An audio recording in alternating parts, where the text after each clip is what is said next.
டேய், என் வரலாறு உனக்கு கதை, உன் கதை எனக்கு வரலாறுடா.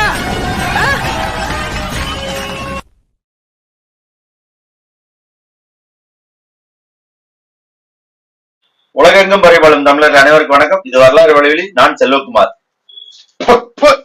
சரி, ஊடகமா ஊடகம்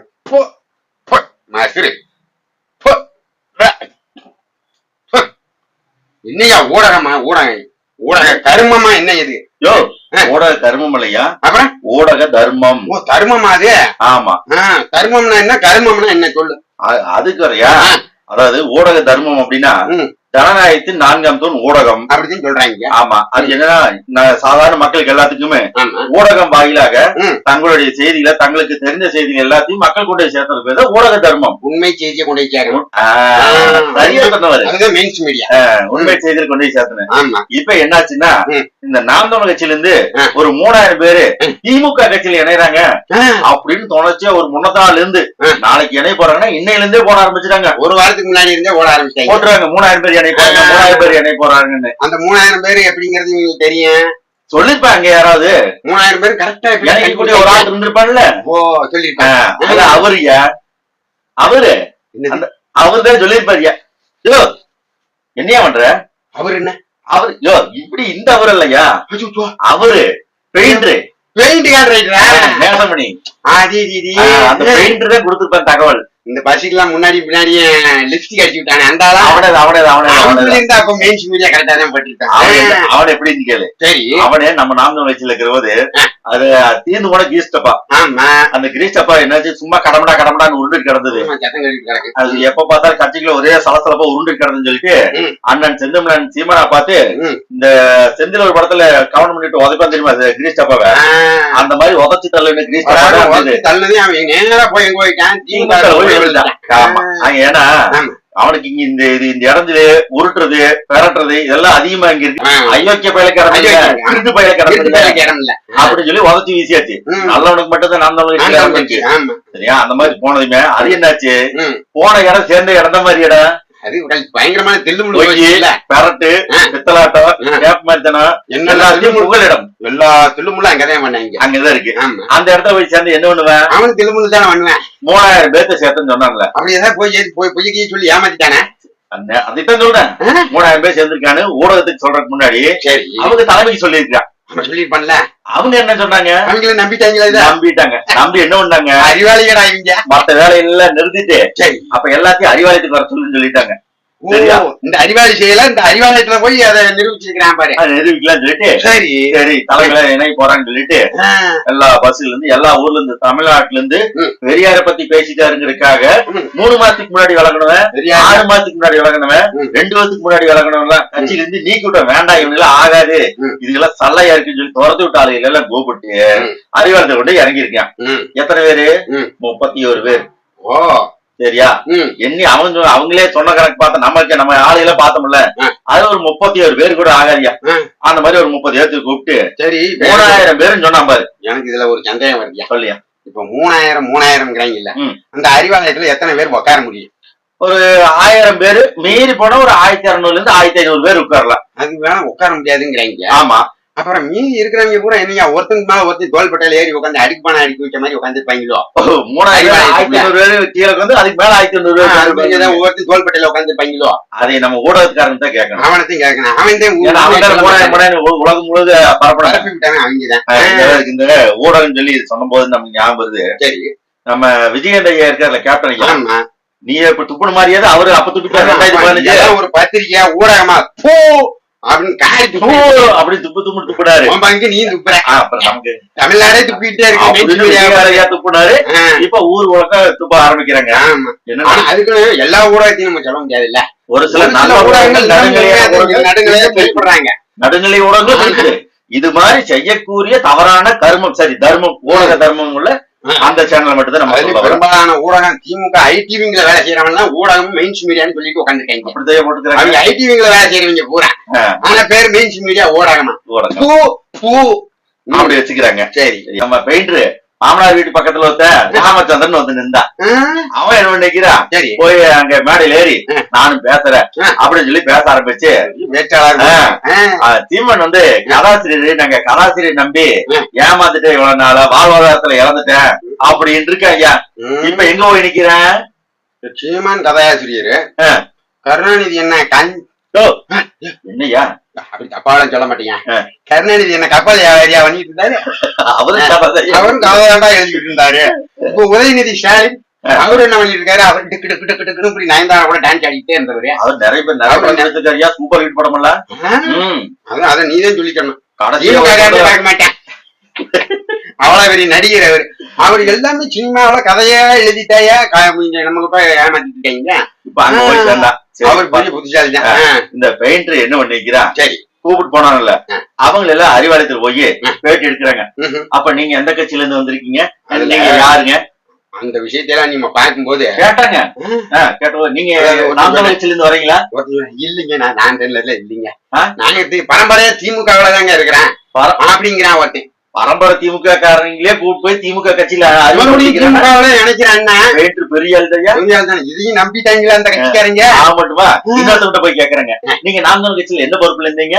அவங்க வந்து இப்ப நான் வந்து என்ன சொல்றது, அதாவது வந்து செயலாளர்னு இழுக்கிறான். அப்புறம் என்ன வாயில வந்து டிவிஷன் செயலாளர், டிவிஷன் செயலாளர் இல்லையா, டிவிஷன் செயலாளர் அப்படின்னு ஏதாவது ஒரு போஸ்டிங் வச்சிருக்கீங்களா? நிறைய கொடுத்துருப்பாரு. ஒரு டிவிஷன் செயலாளர்னு ஒரு போஸ்டிங்கே இல்லடா, நம்பி இருக்காங்க. ஆந்தோள கட்சியில் இல்லாத பொறுப்பை சொல்றேன். அவன் அப்படி சொன்னா, இதுக்கு முன்னாடி கொஞ்ச நாளைக்கு முன்னாடி போனவன் நான் வந்து மாவட்ட ஒருங்கிணைப்பாளர், அந்த மாதிரியும் ஒரு பொறுப்பு இல்லடா. அதுக்கு கூட நம்ம காணொலி போட்டோம், கூப்பிட்டா போறேன், அவனுக்கு சொல்லி கொடுத்தாலும் கூப்பிட்டு போறாட்டாம இருந்து போறவங்களும் எதுக்கு நம்ம போறோம்ங்கிறது தெரிய மாட்டேங்குது. அது மாதிரி எழுதிட்டாயா நமக்கு ஏமாத்திட்டாங்க. இப்ப அங்க போய் சேர்ந்தான். அவர் பெரிய புத்திசாலி தான். இந்த பெயிண்டர் என்ன பண்ணிக்கிறான், சரி கூப்பிட்டு போனாங்கல்ல, அவங்க எல்லாம் அறிவாலயத்தில் போய் பேட்டி எடுக்கிறாங்க. அப்ப நீங்க எந்த கட்சியில இருந்து வந்திருக்கீங்க, நீங்க யாருங்க, அந்த விஷயத்தெல்லாம் நீங்க பார்க்கும்போது கேட்டாங்க. கேட்டோம், நீங்க நாம் தமிழ் கட்சியில இருந்து வரீங்களா? இல்லைங்க, நான் இல்லைங்க, நாங்க பரம்பரையா திமுகவுல தாங்க இருக்கிறேன் அப்படிங்கிறான் ஒருத்தன். பரம்பரை திமுக காரங்களே கூப்பிட்டு போய் திமுக கட்சியில நினைக்கிறேன். பெரிய இதையும் நம்பிட்டாங்களா அந்த கட்சிக்காரங்க.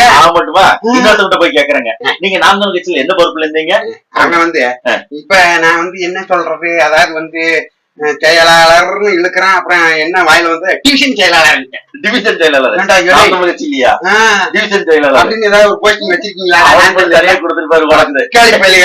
ஒரு டிவிஷன் செயலாளர்னு ஒரு போஸ்டிங்கே இல்லடா, நம்பி இருக்காங்க. ஆந்தோள கட்சியில் இல்லாத பொறுப்பை சொல்றேன். அவன் அப்படி சொன்னா, இதுக்கு முன்னாடி கொஞ்ச நாளைக்கு முன்னாடி போனவன் நான் வந்து மாவட்ட ஒருங்கிணைப்பாளர், அந்த மாதிரியும் ஒரு பொறுப்பு இல்லடா. அதுக்கு கூட நம்ம காணொலி போட்டோம், கூப்பிட்டா போறேன், அவனுக்கு சொல்லி கொடுத்தாலும் கூப்பிட்டு போறாட்டாம இருந்து போறவங்களும் எதுக்கு நம்ம போறோம்ங்கிறது தெரிய மாட்டேங்குது. அதுவும் இருக்குது. அங்க போய் கேட்டா, நீங்க எல்லாம் எங்க பெண்கள் நிறைய பேர் வந்துருக்கீங்க அப்படின்னா, கோயம்புத்தூர் ஜானுங்க, நான் கோயம்புத்தூர் இருந்து வாரணுங்க, என்னமோ கட்சி மீட்டிங் கூட்டிட்டு வந்தாங்க. என்னமோ கட்சி மீட்டிங்? ஆமாங்க, கட்சி மீட்டிங் தெரியாது. அவர் மு.க. ஸ்டாலின் பேசுனதை கேட்டீங்களாங்கோ? என்னமோ பேசினாருங்க, எனக்கு தெரியலங்கோ. அப்புறம் இப்ப பசு உயிர் போகுதுங்க, சோறு கிடைக்குங்கோ, நடுவோட்டில் வந்து நிக்கிறனுங்கோ அப்படின்னு அந்த மாதிரி பேசுது. அது மட்டுமா கோயம்புத்தூர்காரங்களோ இப்படி பழி வாங்கிட்டீங்க அந்த மாதிரி. அப்படின்னா சின்ன சின்ன பையங்களா இருந்தானுங்க, நீங்க எந்த வரீங்க அப்படின்னா, நாங்க நாமக்கல்ல இருந்து வரேங்க அப்படின்னு சொல்லிட்டு ஒரு பையன் என்ன, ஒரு பையன் ஊர் பேர் சொல்றான், இன்னொரு பையன் அப்படியே மயக்க பார்த்து விலகி போறான், ஓடி ஒளிஞ்சுக்கிறான். அப்புறம் இன்னொருத்த போய் கேட்டா, நான் திமுகங்க, எந்த கட்சியில சேர வந்திருக்கேன், நாம் தமிழ் கட்சி சேர வந்திருக்கேன். கேட்டா திமுக இருந்து விலகி நாம் தமிழ் கட்சி சேரவன்னு சொல்லி அறிவாலயத்தில் போய் நின்றுட்டு இருக்கானு. எங்க போய் அறிவாளி பாத்துக்க, எங்க போய் நிக்கிற இடம் பாத்தீங்கன்னா அறிவாலயம் பேரு. அதாவது வந்து இப்ப பாரு, நான் கேக்குறேன், டூ வீலர் ஒண்ணு வண்டி வச்சிருக்கீங்களா, ரிப்பேர் ஆகி போச்சுன்னா எங்க கொண்டு விடுவேன்? பைக் ஒர்க் ஷாப்ல வண்டி கொடுத்து ரெடி பண்ணுவேன், சரி பண்ணி கொடுப்பான்.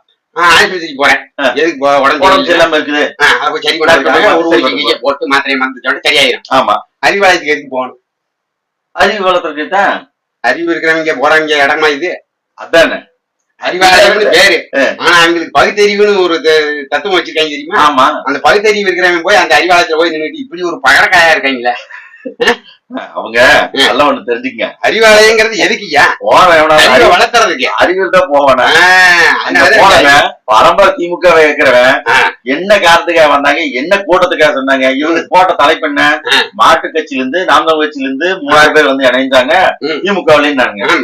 மாட்டு கட்சின்னு சொன்னேன், திமுகன்னு சொன்னேன், திமுக இணைறேன்னு சொன்னீங்க.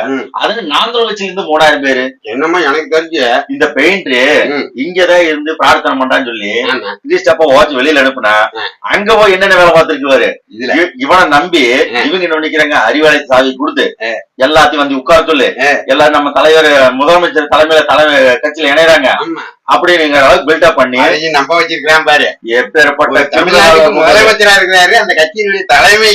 அது மட்டுமா தலைவர் நம்ம சின்னவர் துணை முதலமைச்சர் அவரையும் சேர்த்து நம்ப வச்சு ஒரு சில அவரு மட்டுமா அமைச்சர்களையும் சேர்த்து நம்ப வச்சுக்கிறாங்க. பெரிய ஆள் தான் ராஜீவ் காந்தி. ராஜீவ் காந்தி பயங்கர பெயிண்ட், பொய்யு பெரட்டு திருட்டு நல்லா பூசுறான், நல்லா பூசுறான். இது அத்தனைக்கு அவன் தான் முக்கியமான காரணம். முக ஏமாத்திருக்காருன்னா பெரிய ஆள் தான் ஏமாந்து வந்திருக்காங்க. எல்லாம் எதுக்காக தொகுதியிலயோ அல்ல கோயம்புத்தூர் வடக்கு தொகுதியிலயோ ஏதோ ஒரு எம்எல்ஏ சீட்டு கிடைக்கணுங்கிறதுக்காக கொடுத்துருக்கிறதுல போறாங்க, கொடுத்துருவாங்க. இப்ப இன்னைக்கு குறிப்பா சொல்லணும்னா திமுகவுல பெரும்பாலான யார் இருக்காங்கன்னு பாக்குறீங்க? யார் இருக்கிறாங்க? அதிமுக இருந்து போனாங்க. ஆமாய்யா, சேகரபாபு, செந்தில் பாலாஜி, யாரு செந்தில் நிறைய ஊழல் பண்ண SSR.